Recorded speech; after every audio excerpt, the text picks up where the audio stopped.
اللہ بڑے بھرپور انداز سے پوری دنیا میں پھیل کر کام کر رہے ہیں، اور وہ بھی ہمارے لیے بہت بڑا باعث اعزاز اور افتخار ہے کل عالم میں کہ وہ اپنے بستروں کو اٹھا اٹھا کر ایسے ممالک میں بھی پہنچ گئے جہاں پر ان کو ایئرپورٹ میں پکڑ کے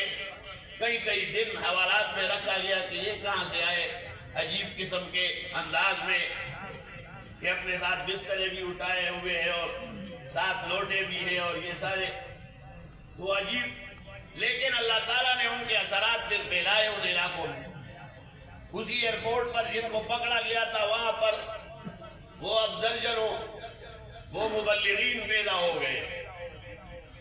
تو یہ ان کے تسلسلی مسائل کا نتیجہ ہے۔ تقریباً 100 سال ہو گئے حضرت مولانا الیاس صاحب رحمت اللہ علیہ جنہوں نے یہ سلسلہ شروع کیا سن 24 کے لگ بھگ، تو آج آپ دیکھیں دنیا کے کتنے ملکوں میں یہ کام ہو رہا ہے۔ باوجود اس کے کہ بعد اسلامی ممالک میں بھی ان کو آزادی سے کام کا موقع نہیں، لیکن وہ گلے شکوے نہیں کرتے ہیں اور ایجیٹیشن اور ہڑتال اور جلسہ اور یا اخبارات میں یا سیاسیوں کے ذریعے جو ہے اپنا پیغام اور منادی، لیکن اللہ پھیلا رہا ہے وَمَكَرُوا وَمَكَرَ اللَّهُ وَاللَّهُ خَيْرُ الْمَاكِرِينَ إِنَّهُمْ يَكِيدُونَ كَيْدًا وَأَكِيدُ كَيْدًا وَمَهِّلِ الْكَافِرِينَ أَمْهِلْهُمْ رُوَيْدًا۔ تو اسی طرح الحمدللہ تعلیمات اسلامیہ کا جو سلسلہ چل رہا ہے پوری دنیا میں، یہ بالعموم اور ہمارے اس بر صغیر پاک و ہند اور افغانستان اور بنگلہ دیش،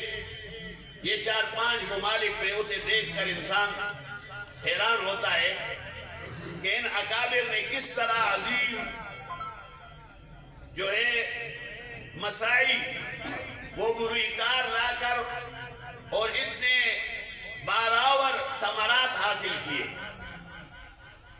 ابھی میں بنگلہ دیش کا سفر کر کے آیا ہوں،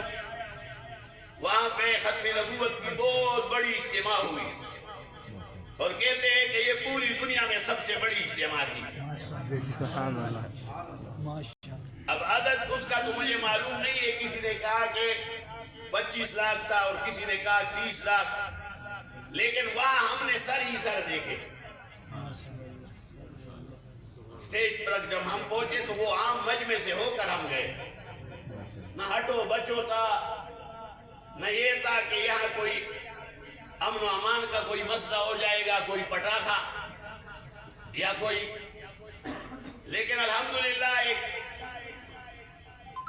اچھی نیت سے ہم گئے، اللہ قبول فرمائے کہ وہاں کے مسلمان چاہتے ہیں کہ ان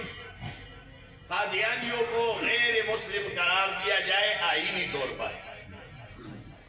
تو وہاں بھی میں نے تقریر میں یہی کہا کہ یہاں ہم کوئی لمبی چوڑی تقریریں کرنے کے لیے یا خطاب کرنے کے لیے نہیں آئے ہیں، ہمارے اکابر نے یہ مقدمہ لڑا ہے اور اس مقدمے میں وہ بازی لے بھی گئے، اور اس کے اثرات آج پورے عالم میں وہ نظر آ رہے ہیں۔ پاکستان کے بعد اور جن ممالک میں ان بدبختوں شیاطین کو غیر مسلم قرار دیا گیا اور قرار دیا جا رہا ہے، انشاءاللہ یہ سلسلہ رکنے والا نہیں ہے، یہ اسی طرح چلتا رہے گا۔ تو میں وہاں پہ بڑے بڑے مدارس گیا، ایک مدرسہ گیا رات کے 12:30 بجے، تو 12:30 بجے انہوں نے 3000 طلباء 2 رویا قطار میں کھڑے کیے تھے۔ میں نے کہا خدا